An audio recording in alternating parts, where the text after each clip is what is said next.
Hello everyone, कैसे हैं आप सब लोग।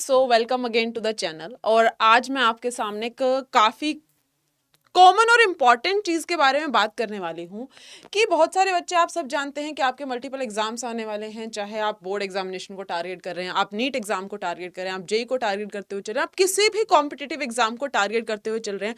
आने वाले कुछ महीने सबके लिए बहुत इंपॉर्टेंट रहने वाले हैं। और ये जो लास्ट मिनट प्रिपरेशन होती है उसमें 80% ऑफ स्टूडेंट कुछ कॉमन गलतियां करते हैं, जिसकी वजह से उनका जो एक स्कोर है वो एवरेज कैटेगरी के अंदर स्टक होकर रह जाता है। बहुत सारे लोगों को तुमने देखा होगा जो कि लास्ट में बाजी मार जाते हैं, लास्ट में बहुत अच्छा परफॉर्म कर जाते हैं। और बहुत सारे लोगों को आपने देखा होगा कि भाई पूरा साल बहुत अच्छी मेहनत करी, अच्छा परफॉर्मेंस भी था, बट लास्ट में जाकर के पता नहीं क्या हुआ कि एग्जाम में पता नहीं क्या लिख करके आ गए या क्या कैसे परफॉर्म किया कि पता ही नहीं चला कि how did they stuck into that category कि मैम वो 80% या 85 के ऊपर स्कोर ही नहीं कर पाए। उन कॉमन चीजों के बारे में जो आपको अपनी प्रिपरेशन में अवॉइड करने की, अगर तुम अब लास्ट मिनट पे आ चुके हो, अब हम अपनी जर्नी के लास्ट स्टेप पर हैं, इसके बाद आपका एग्जाम है, आर है या पार है, डू एंड डाई सिचुएशन है, तो क्या कुछ तुम अवॉइड करो सो दैट तुम्हारा प्रिपरेशन वैसा हो कि तुम भी उन 90 प्लस वाले स्टूडेंट में, 95 प्लस वाले स्टूडेंट्स की कैटेगरी में आओ। ठीक है, तो सबसे पहले बात करेंगे बेटा जी, जैसे आप देख पा रहे हो, री रीडिंग की। तो मैं बता, जो कॉमन चीज होती है वो ये होती है कि हम लोगों ने एक बार पूरा का पूरा चैप्टर मैंने पढ़ लिया, इसको मैंने पढ़ वढ़ के साइड में रख दिया। अब जब नेक्स्ट टाइम, फॉर एग्जांपल अगर हम फिजिक्स की बात करते हैं और अगर आप क्लास 12th की बात करो, मान लीजिए बच्चा तुमने बोला कि मैम पहले चैप्टर से शुरू करेंगे, और मैंने जो पहला चैप्टर पढ़ा था दैट इज माई इलेक्ट्रोस्टैटिक्स, और मैंने इसको पढ़ लिया अच्छे से, लाइन टू लाइन मैंने इसको रीड किया है, अब ये मेरा डन हो चुका है, मैंने इसके नोट्स भी बना लिए, फॉर्मूला नोट्स भी मेरे पास है।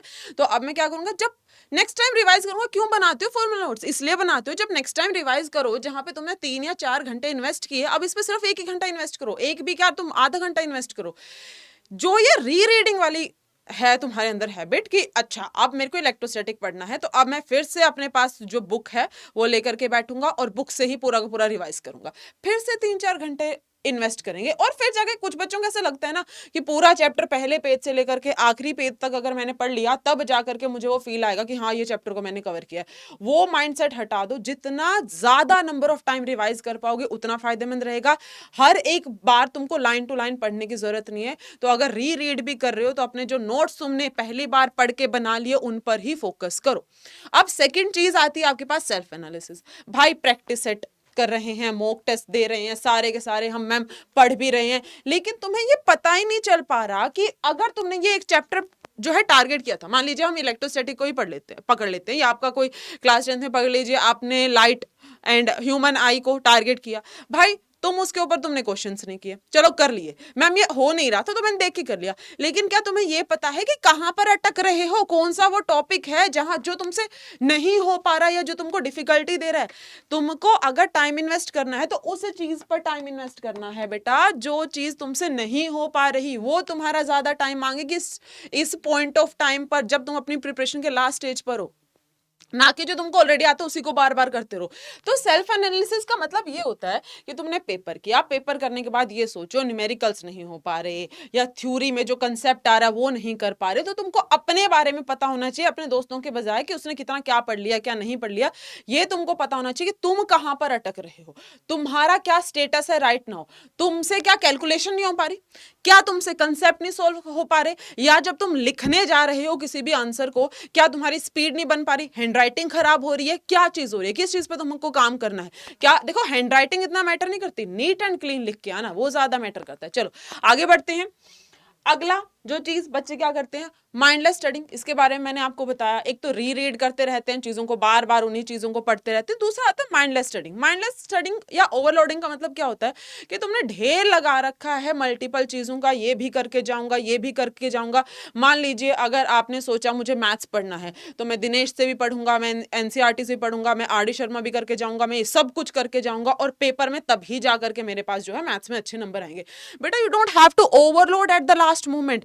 लास्ट मोमेंट में तुम्हें पता होना चाहिए कि हमारा एनसीईआरटी से बाहर कुछ नहीं आएगा, ठीक है, एनसीईआरटी ही है सब कुछ, और एनसीईआरटी से बाहर कुछ भी नहीं आना, तो एनसीईआरटी पे फोकस करो ना यार, सैंपल पेपर कर लिए ना, एक बार सैंपल पेपर कर लो, अच्छे से कर लो, लेकिन लास्ट मोमेंट के लिए ओवरलोड नहीं करना है खुद को। लास्ट मोमेंट के लिए वहीं से शुरुआत की थी, वहीं पर जाकर के खत्म करेंगे, तो एनसीईआरटी को ही अपना पकड़ के चलो।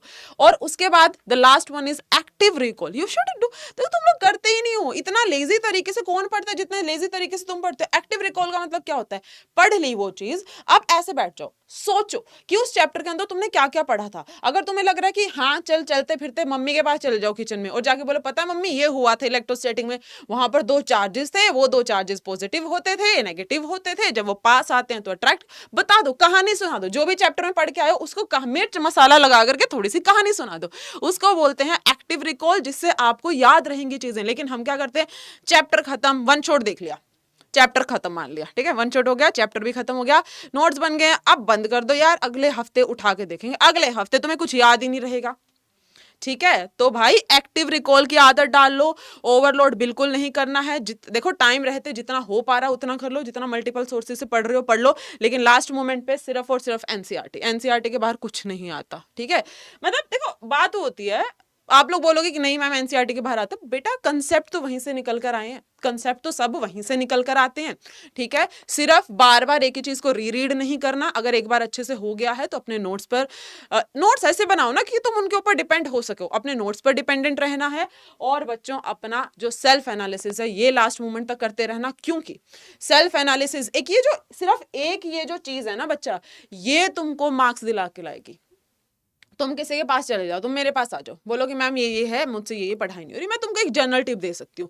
तुम किस चीज से गुजर रहे हो, तुम्हें कहाँ मेहनत की जरूरत है।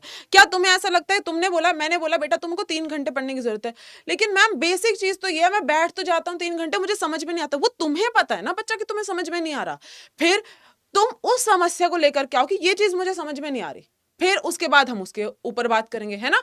तो वो कहां से आई, वो तुमने जब खुद को एनालाइज किया कि मेरे को क्या दिक्कत है, तब जा करके आई। और ये सिर्फ ऐसा नहीं कि तुम क्या प्रॉब्लम फेस कर रहे हो, तुमको कहां पर नंबर, क्या एक ऐसी चीज है जो तुम्हारे मार्क्स काट सकती है या तुम्हारे मार्क्स आने से रोक सकती है, उसको पकड़ो, उसके ऊपर काम करो। समझ में आ गई बात। So that's it. और तुम्हें इन कॉमन मिस्टेक्स को नहीं करके आना है और अच्छा अच्छा स्कोर करना है। So all the very best for examination. ऐसे ही पढ़ते रहिए एंड तक, लेट बैक मत होना। और अगर वीडियो अच्छी लगी तो शेयर कर देना अपने दोस्तों के साथ और चैनल को सब्सक्राइब कर देना। Thank you so much, have a nice day.